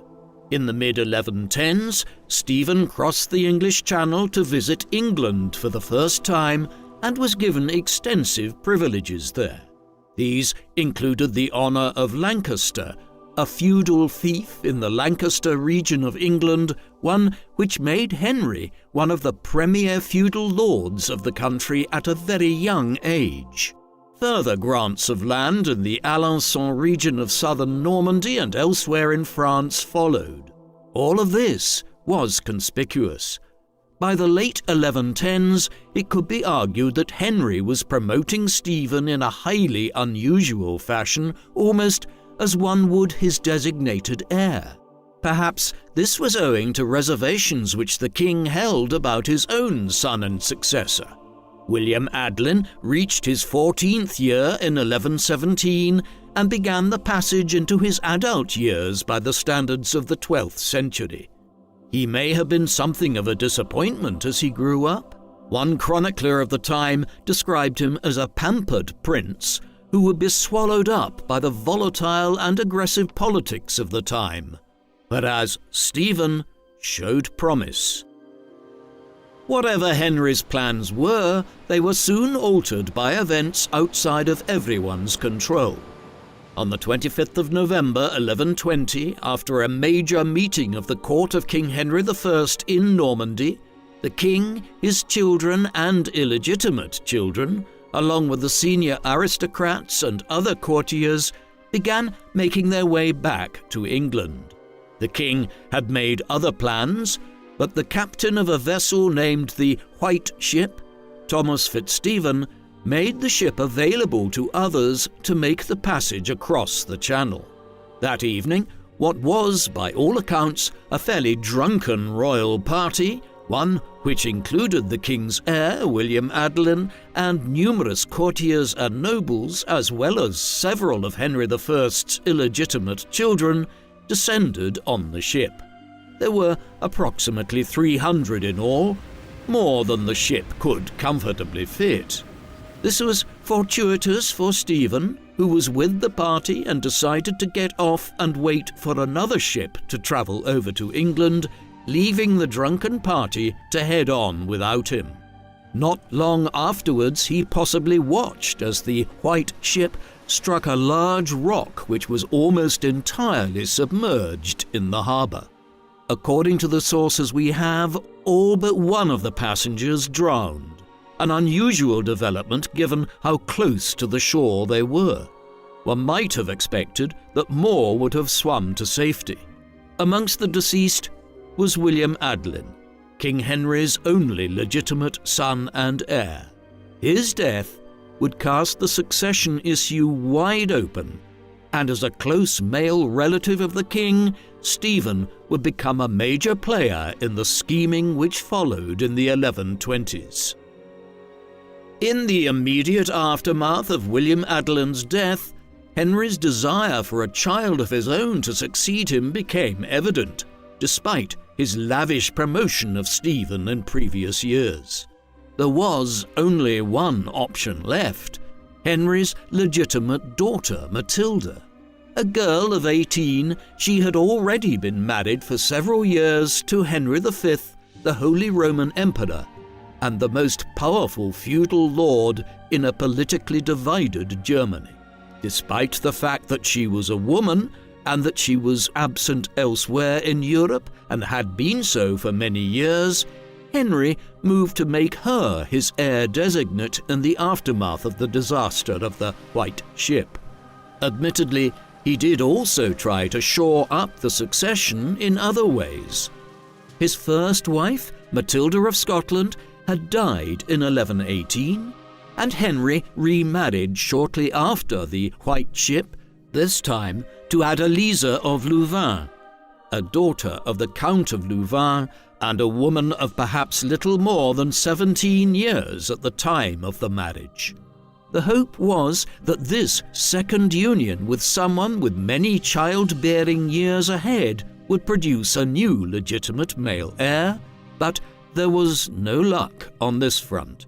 The marriage would not lead to further children for Henry, the barren nature of it most likely being due to the king's own advanced years, as Adeliza would have a child many years later when she married for a second time. What this meant in the 1120s and 1130s was that Matilda remained Henry's only living, legitimate child and the heir to the throne of England. There were signs already by the mid-1120s that Matilda would be a tough sell as Henry's heir. In France itself, it was generally accepted that a woman could not succeed as a queen regnant or major feudal lady, the belief being firmly entrenched that the primary duty of a ruler was as a military leader, and that this precluded women from ruling. The situation was more complex in England, a country which has had numerous female monarchs over the centuries. Henry hoped to placate his feudal lords and gain their acceptance of Matilda as his heir in 1128 when, after her first husband, Emperor Henry V, died in 1125, she was remarried to Geoffrey Plantagenet, the Count of Anjou, one of the more powerful lords of northern France, whose lands lay along the southern border of the Duchy of Normandy. This backfired, though, when the unpopular Geoffrey made the lords of England and northern France even more reluctant to accept Matilda as the king's heir. The ill feeling was compounded by high levels of taxation which Henry was imposing at the time to pay for several border wars in France. Unperturbed, Henry convened gatherings of his lords, including Stephen, on several occasions between 1127 and 1131 to have them swear oaths to accept Matilda as his heir when he passed away. Despite these outward shows of obedience, a major question still hung over events. Would these oaths be honoured when the king was dead, or would the lords seek to crown a male monarch? While this political wrangling and unrest was underway, Stephen's personal situation was changing too. Like his uncle, King Henry, he had left it relatively late to marry, but eventually, in 1125, he finally married for the first time, by which time he was either at the very end of his 20s or heading on for his mid-30s, depending on the year of his birth. To further confuse matters, another Matilda was involved, the third in our story so far. Matilda of Boulogne was a daughter of Count Eustace III of Boulogne, the ruler of the Boulogne fief near Calais in the northeastern extremity of France and lying along the shores of the English Channel. The county of Boulogne was a significant polity in the cross-channel politics between England and northern France. Furthermore, Matilda's mother was Mary of Scotland, a daughter of Malcolm III of Scotland. Hence Matilda was a niece-in-law of King Henry, her mother having been the sister of Henry's first wife. Accordingly, the marriage was politically astute and became even more important within weeks of the wedding when Matilda's father died without a male heir and she and Stephen ascended as Count and Countess of Boulogne, further strengthening Stephen's position in northern France and on the southern side of the English Channel. From his new lordship in Boulogne, Stephen continued to position himself to be a major figure in the succession politics of the second half of the 1120s and into the 1130s. He still was highly regarded by his uncle, who had facilitated the marriage union with Matilda of Boulogne. Stephen returned the favour by acting as Henry's representative in the region straddling northern France and Flanders in what is now Belgium. Here, William Clito, the son of Henry's brother Robert, was scheming to become Count of Flanders, one of the most powerful fiefdoms in northern Europe during the High Middle Ages. Henry was anxious to prevent this, and Stephen obliged him by undermining William Clito's efforts. This all stood in stark contrast to Henry's relationship with his daughter and heir Matilda and her husband Geoffrey of Anjou. They were pressuring Henry to begin transferring power to them before he died, principally by handing over control of castles and lands in northern France. Their argument that this would facilitate the succession to Matilda once Henry died was reasonable, but Henry did not view it as such, and the final years of his life saw a perceptible tension between the king and his daughter and son-in-law. It was under this cloud of deteriorating relations with his family members that old King Henry died at the start of December 1135. Chroniclers of the time suggested his demise was owing to eating too many lampreys, a type of fish. Perhaps this did play a part in his death, but in any event, Henry was well into his 60s by that time, and an old man by the standards of the 12th century. As news of the king's death spread, Stephen was well placed to position himself as a potential successor. The king had died in Normandy, and Stephen received the news before most other contenders for the throne, as he was not far away in Bologna at the time. Geoffrey and Matilda were further south in Anjou, and such was their unpopularity by that time that few supporters rushed to their cause. Another plausible successor was Stephen's brother Theobald, the Count of Blois, though it soon transpired that he too lacked the kind of support which was available to Stephen. Stephen moved swiftly to capitalize on his advantageous position. He and his closest followers mobilized and quickly crossed the English Channel to arrive in England within days of Henry's death. There, they faced some opposition from Matilda's supporters. Nevertheless, by the 8th of December, Stephen was near London, and in the days that followed, cemented popular support for his accession in the capital and began taking over the levers of government. Over the next week, an agreement was worked out with the Archbishop of Canterbury, William de Corbeil, whereby, in spite of the Archbishop's oath to support Matilda's succession, he agreed to crown Stephen as the senior ecclesiastical Lord of England.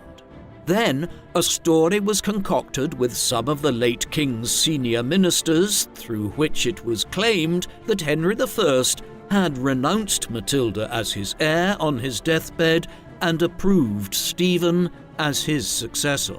Then, with the wheeling and dealing done and those in positions of power convinced to support him, Stephen was officially crowned as King Stephen I of England at Westminster Abbey on the 22nd of December 1135. It was just 3 weeks to the day since King Henry's death, and in France, Matilda was able to do very little to try to alter the trajectory of events. It was not the end of her claim to the throne, though. Far from it. In a somewhat unusual development, Stephen did not initially face military difficulties from rival candidates to the throne of England from northern France. Instead, the first 2 to 3 years of his reign were principally concerned with shoring up his position in England itself from fractious lords within England and border incursions from Wales and Scotland. The most pressing issue was to the north, where King David I of Scotland had taken advantage of the temporary lull in English royal power upon the death of King Henry to invade northern England. The lands here around Northumbria and adjoining shires were contested between the English and the Scots throughout the High Middle Ages and late medieval period, and a diplomatic realignment pursuant from a change of king was a common reason for outbreaks of hostilities along the border. This one was more substantial than others, with David marching well into England and seizing the important northern towns of Carlisle and Newcastle. In response, Stephen marched north early in 1136 and campaigned against the Scots. Clashes over several weeks were enough to convince both monarchs of the wisdom of finding a swift solution. Stephen, who was anxious to end the campaign and return south in order to continue consolidating his position, ceded Carlisle to David in return for peace. With this concluded, Stephen headed south again. No sooner had he returned southwards than Stephen had to engage with an incursion from several Welsh lords into the March region between eastern Wales and the English West Midlands. The Normans had begun efforts to conquer Wales during the reign of Stephen's grandfather, William the Conqueror, but this was only ever a partial conquest and would not be fully completed until the late 13th century. While Stephen was absent in the north, campaigning against the Scots, several Welsh lords revolted, winning a significant victory at the Battle of Lluchor in January 1136. By the summer of 1136, there was a full revolt in progress in South Wales, led by figures like Owain Gwynedd, one of the Welsh princes. Stephen and several Norman marcher lords campaigned aggressively against them in the months that followed, but as with the Scottish border, Stephen was not committed to winning victory, merely to limiting any potential damage which war might cause. In 1137, he agreed peace terms through which the English state left the Welsh lords to manage themselves for a generation to come. That Stephen would make no further effort to intervene in Wales over his reign was owing to the outbreak of the Civil War, which would characterize both his reign and the entirety of English political history for a decade and a half in the middle of the 12th century. The Anarchy began in 1138, a civil war which pitted Stephen and his supporters against those who wished to uphold old King Henry's desire for his legitimate daughter, Matilda, to succeed him. Matilda and her husband, Geoffrey of Anjou, had been committed to challenging Stephen's accession from the very beginning of the reign, but it was not until 1138 that they were in a position to press their cause. The Civil War was ignited when two very powerful English lords agreed to join their cause. These were Robert, Earl of Gloucester, an illegitimate son of King Henry I, and thus a half-brother of Matilda's.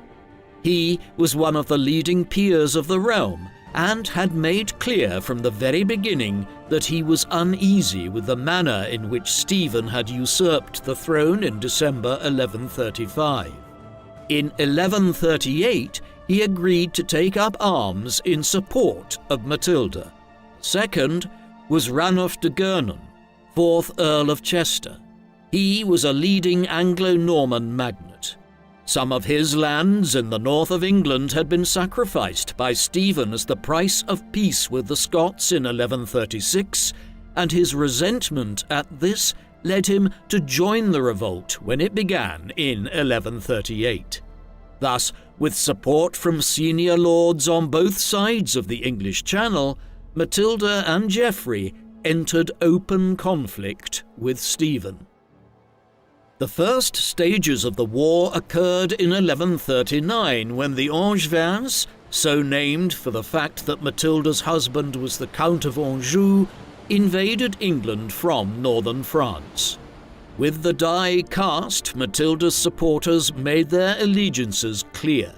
The dead King Henry's widow, Adeliza, also threw her support behind her stepdaughter. In the months that followed and into 1140, the battle lines were drawn as Matilda's faction won control over much of northern England, where Ranulph of Chester was one of the preeminent feudal lords, and in western England, with the port city of Bristol emerging as a stronghold for Matilda in the region, buoyed by Robert of Gloucester's strong position here. Meanwhile, Stephen retained control of the bulk of southern and eastern England, a position which gave him control of London, Oxford, and the wealthier parts of England around Kent and Surrey in the south, as well as into East Anglia and beyond. Although some parts of the country would be gained and lost by both Stephen and Matilda's supporters over the years, this was the general geopolitical situation which would pertain for much of the Civil War that was just beginning. Yet, often the map was more complicated still, as local lords and magnates, or even church figures like the Bishop of Ely, gained control of small patches of land and shifted allegiances over and back as they tried to benefit themselves during the prolonged period of uncertainty. It was this chaotic situation, combined with the violence and the breakdown of royal government, which partly led to the Civil War becoming known as the Anarchy. One of the most critical episodes in the entire war began in the first days of 1141, when Stephen and his followers laid siege to Lincoln Castle, where Ranulph of Chester and some of his closest supporters were lodging. Stephen hoped to win this key stronghold lying between East Anglia and York in the north.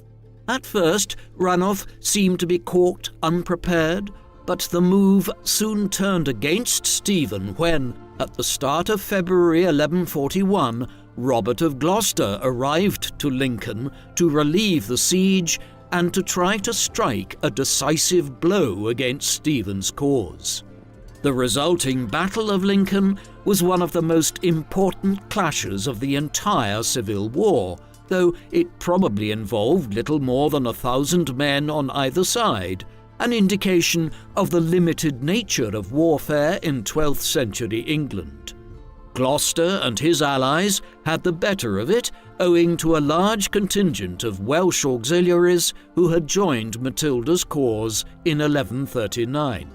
As their position became clear, many of Stephen's most important knights and allies fled from the field, and the battle soon turned into little more than an effort by Stephen and a small band of knights to try and fight their way to safety. They did not succeed, and by the time the clash ended, Robert of Gloucester and Ranulph of Chester were not just victorious, but had managed to capture Stephen as well. In the aftermath of the Battle of Lincoln, Stephen was taken back as a prisoner by Gloucester to the West Midlands and was presented to Matilda. She ordered his confinement in Bristol Castle, and deliberations were now entered into as to what should be done. Matilda had seemingly won a clear victory, but Stephen was a crowned and anointed king, and in both canon and common law could not simply be dispensed with without a clear legal justification. Hence, several weeks of negotiations followed, in which several senior archbishops and bishops of the English Church indicated their willingness to support Stephen's deposition and the crowning of Matilda as queen, though others refused. In the end, the breakthrough came when Stephen indicated from his confinement at Bristol that his supporters should allow Matilda to become queen. In the circumstances, he probably felt he had little choice, and so in April 1141, Stephen was to all intents and purposes deposed, and Matilda became queen. Unusually, she took the title Domina Anglorum, meaning Lady of the English, rather than Queen, while many chroniclers of the High Middle Ages and for centuries afterwards referred to her as Empress Matilda rather than Queen Matilda, a designation owing to her first marriage to the Holy Roman Emperor and her position as his empress. Matilda also continued to use the title long after leaving Germany. This uncertainty around her title reflected the realities of her limited power. When Matilda and her supporters attempted to descend on London to have her crowned at Westminster, the Londoners rejected her and remained steadfast in their loyalty to Stephen. In this fluid situation, with Matilda having emerged temporarily victorious over Stephen, the king himself imprisoned, though with parts of England refusing to acknowledge Matilda, the political landscape in northern France also experienced an important change. When news reached the county of Anjou of the defeat and capture of Stephen at Lincoln, Matilda's husband, Geoffrey of Anjou, invaded the Duchy of Normandy and occupied much of it. Stephen's older brother, Theobald, Count of Blois, did very little to stop him, being conscious of both the difficulty of withstanding the Angevin onslaught with Stephen's fortunes in such decline in England, and also having his own troubles to contend with against the French monarchy. The Angevins would retain control over most of Normandy throughout the 1140s and into the early 1150s, and henceforth the civil war would largely be contained to England itself. Geoffrey of Anjou was even able to have himself formally acknowledged by many of the Norman lords as Duke of Normandy in 1144. Stephen's cause was at an extremely low ebb in the spring of 1141. However, all was not lost. Though captive himself, his wife Matilda of Boulogne proved herself to be a capable leader of his cause while Stephen was being held at Bristol, and she soon managed to reassemble an alliance of some of England's leading magnates to resist Matilda's ascension to power, aided considerably by Stephen's brother Henry, Bishop of Winchester. They also had the support of William of Ypres, the leader of a major contingent of Flemish mercenaries from the Low Countries. In the autumn of 1141, their combined forces marched towards Winchester, where Matilda and Gloucester's armies were trying to secure the region for her and have the lords there acknowledge Matilda's accession as queen. What followed at Winchester on the 14th of September 1141 was a direct inversion of the result at the Battle of Lincoln 7 months earlier. Matilda's forces were routed and heavily defeated, and Robert of Gloucester was taken captive. In the aftermath of the engagement, Matilda of Boulogne and Bishop Henry of Winchester were able to trade Gloucester's release for the release of Stephen. Set at liberty at the beginning of November 1141, Stephen began to re-establish himself as king, and in December he and his wife undertook a second coronation as a means of reaffirming Stephen's position as King of England and in an effort to delegitimize Matilda's accession months earlier. Matilda was never formally deposed, and so across the 1140s there was a rival queen regnant in the shape of Empress Matilda and a king regnant in the shape of King Stephen. The anarchy would continue unabated for many years to come, despite the dramatic events of 1141. Having fortuitously gained his freedom in the late autumn of 1141 and begun to restore his authority, it all nearly came to a shuddering halt for Stephen the following year. Early in 1142, he fell seriously ill. What caused his illness has never been satisfactorily resolved. It could well have been the case that the circumstances of his imprisonment at Bristol Castle for several months the previous year had weakened his system and left him ill. The conditions might have been such that pneumonia or all manner of other sicknesses are possible. Whatever the cause, it is clear that contemporaries believed that Stephen was on the verge of death in the spring of 1142. Then, somewhat miraculously, he made a swift recovery and began an energetic new military campaign, one in which he managed to win over Ranulph of Chester for a brief time to his side in the war before laying siege to Oxford in the autumn of 1142. Empress Matilda was there at the time, and Stephen very nearly captured her, something which would have surely led to a major shift in the course of the war had he done so. It was not to be, though. Matilda and a handful of close supporters slipped out of Oxford Castle under the cover of night and made their way westwards. After the dramatic events of the years between 1140 and 1142, the years that followed in the mid-1140s saw the Civil War enter into a period of stalemate. Neither side made a major breakthrough, although at the same time there were near constant clashes between regional supporters of both Stephen and Matilda's causes. The conflict was extremely damaging, and many chroniclers of the time noted the devastation wrought across England and northern France.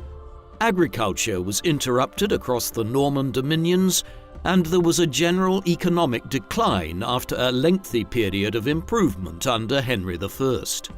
Scores of castles were destroyed and towns and villages sacked brutally by wandering bands of soldiers on both sides of the divide. It was this general sense of a land experiencing devastation for years which led the chroniclers to lament it so much, and for subsequent historians to term it the Anarchy. Like many modern wars, it also led to innovations. The incessant warfare and the destruction of existing motte and bailey wooden castles led to a swift adoption of the new concept of stronger stone castles, particularly in England, where motte and bailey fortifications still dotted the countryside. As destructive as the Anarchy was, it ushered in a period in the second half of the 12th century and into the 13th and 14th, in which some of England's finest stone castles were erected. By this time, Stephen was entering his 50s, and Matilda was also well into her 40s. Therefore, as the Anarchy continued, the focus of it shifted in the course of the 1140s from Stephen and his cousin as rival contenders for the throne to their own offspring. Stephen and his wife Matilda of Boulogne had several children by then. Their eldest son, Eustace, was born around 1130. From the point at which Stephen claimed the throne of England in December 1135, Eustace was the next in line to become King of England, though clearly his position politically was marginal while still a child. By the mid-1140s, however, he was old enough to be promoted and was expected to engage in military campaigning himself.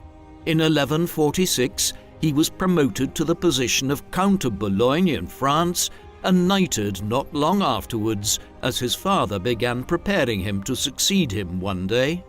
Stephen and Matilda also had a daughter named Marie who was born in 1136. In the late 1140s, Stephen began promoting her to play a prominent role in the female religious orders in England, a position which was essentially political in the High Middle Ages. Such was the power and wealth of the medieval religious orders.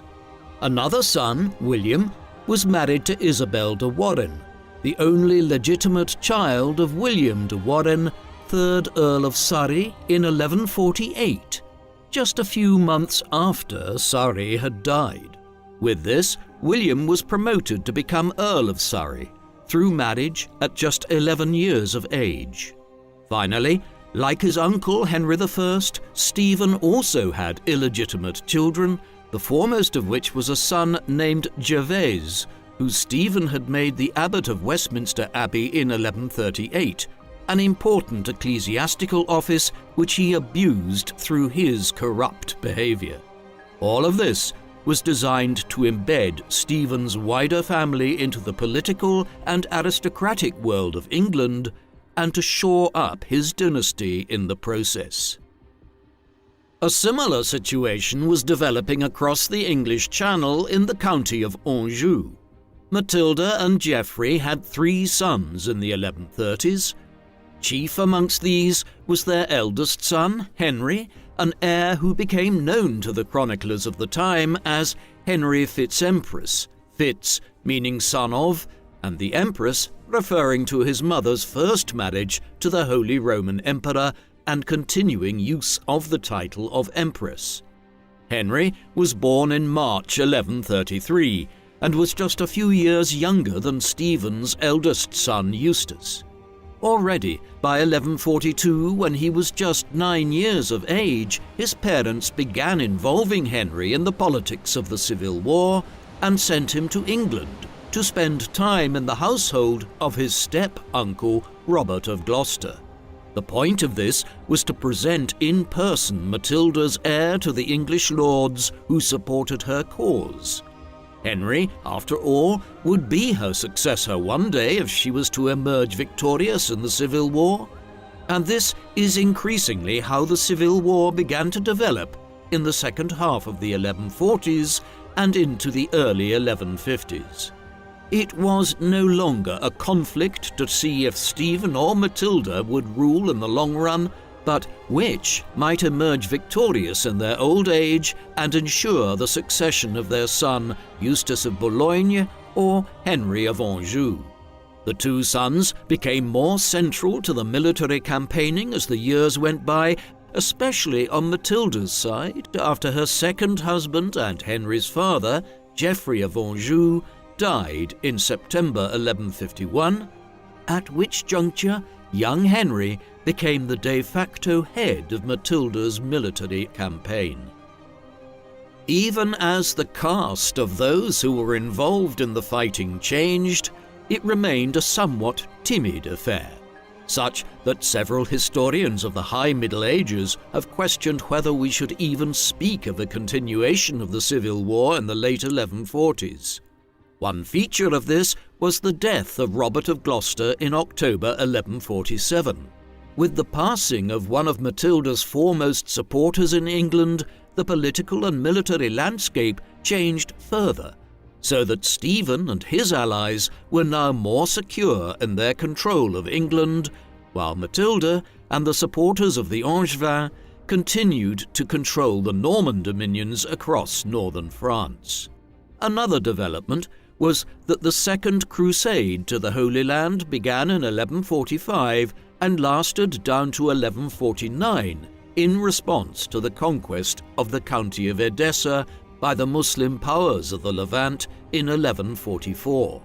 This drew many of the lords and soldiers who might have continued the war between Stephen and Matilda away from Western Europe to the east.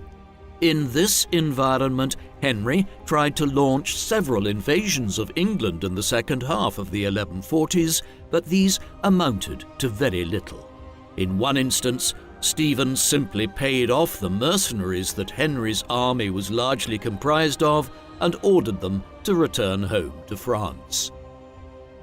The final stages in the anarchy came in the early 1150s.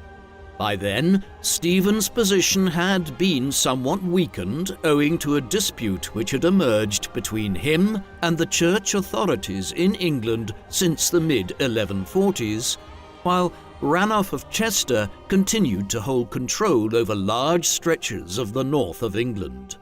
In 1153, Henry Fitz-Empress, who by then had succeeded as Count of Anjou, and was able to deploy greater resources than on previous occasions, arrived to England again, where he built up support around Bristol and the surrounding region for his and his mother's cause.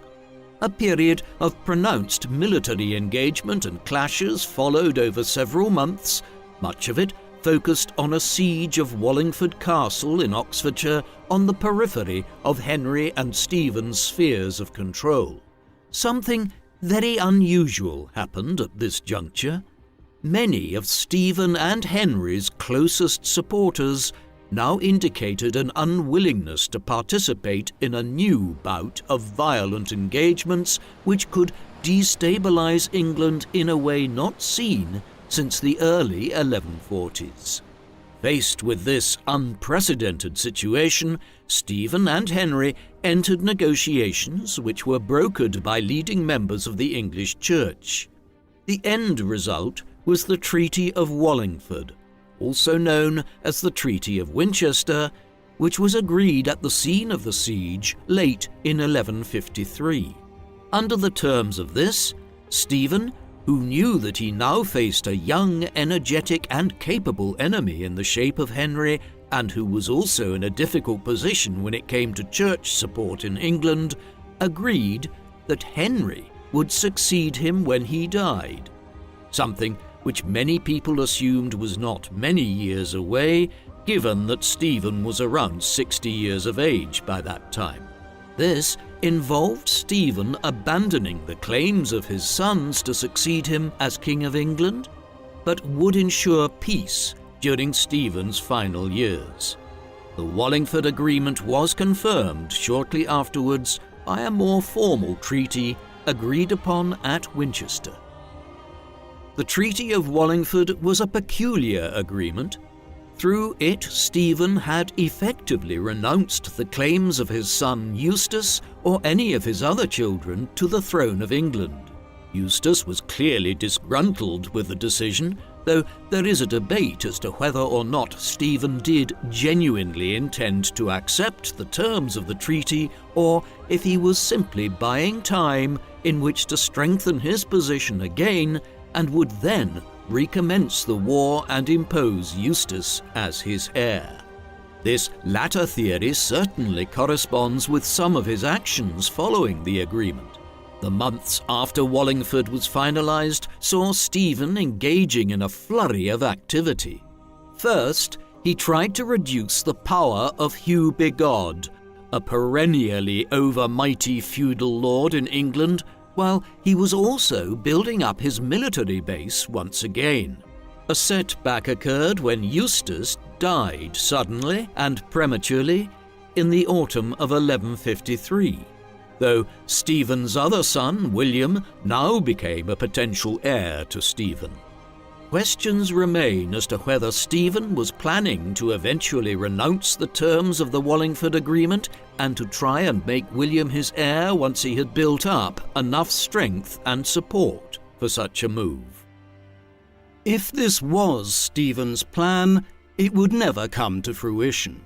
By the time the Wallingford Agreement was reached in 1153, the king was at least 57 years of age, depending on the time of his birth, and perhaps into his early 60s. Old age in the 12th century. Despite his advanced years, he spent the first months of 1154 travelling around England and making preparations for reform of the kingdom and perhaps to plot the succession of his son William. One major port of call was the northern city of York. He then traversed the entire country again, heading for Dover in Kent in the southeast of England. It is plausible that this extensive travel exacerbated some pre-existing illnesses, although Stephen's death may also have been entirely unexpected. In any event, we do know that he fell ill after reaching Kent, complaining of a stomach ailment, and died shortly thereafter on the 25th of October 1154. The exact cause of his death remains unclear. An ailment such as stomach cancer or severe gastritis may have been involved. He was quickly buried at Faversham Abbey in Kent.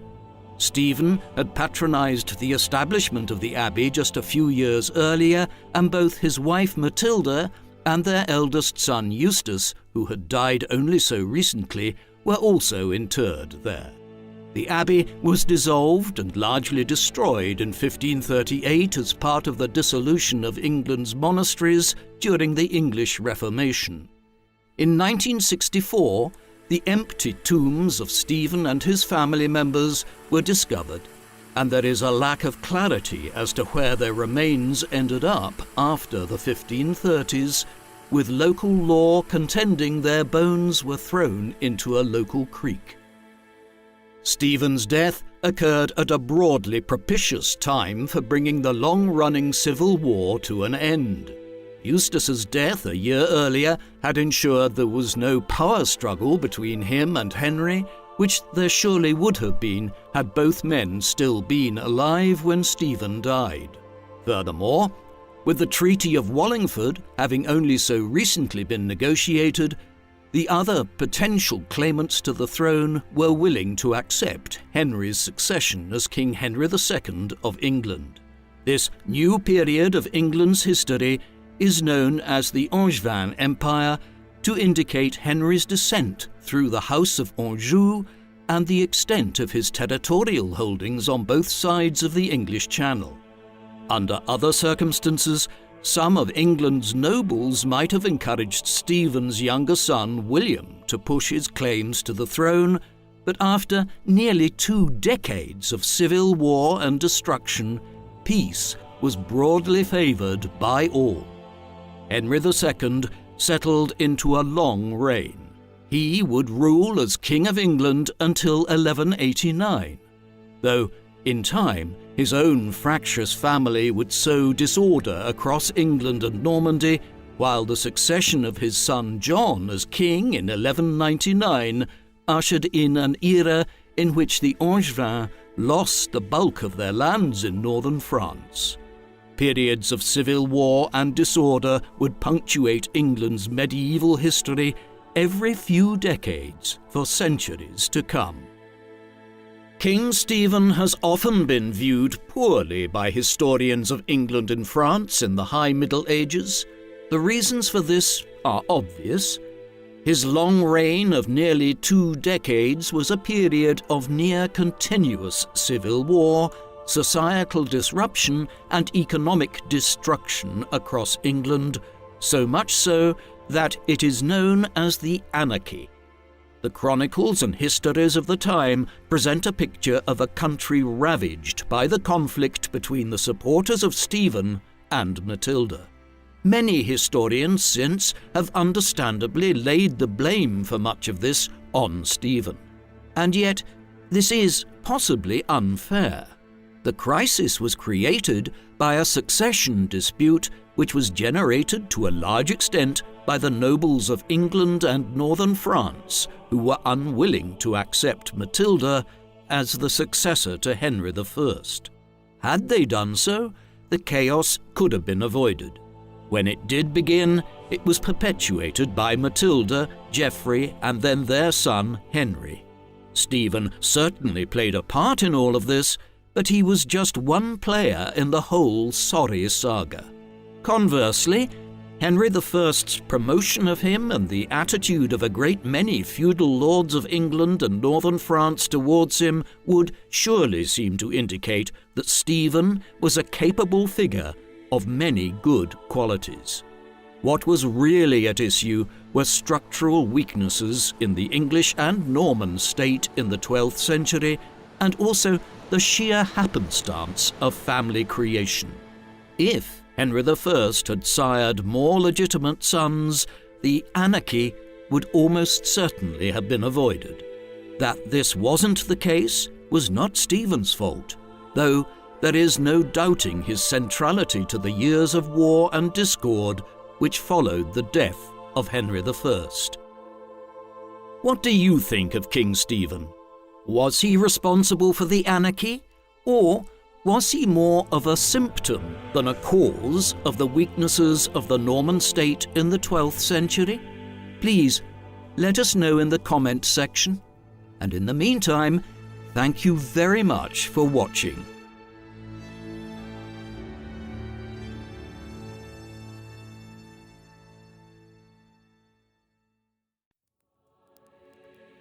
Twelfth-century chroniclers were unanimous in declaring that the civil war for the English crown devastated the country between the late 1130s and the early 1150s.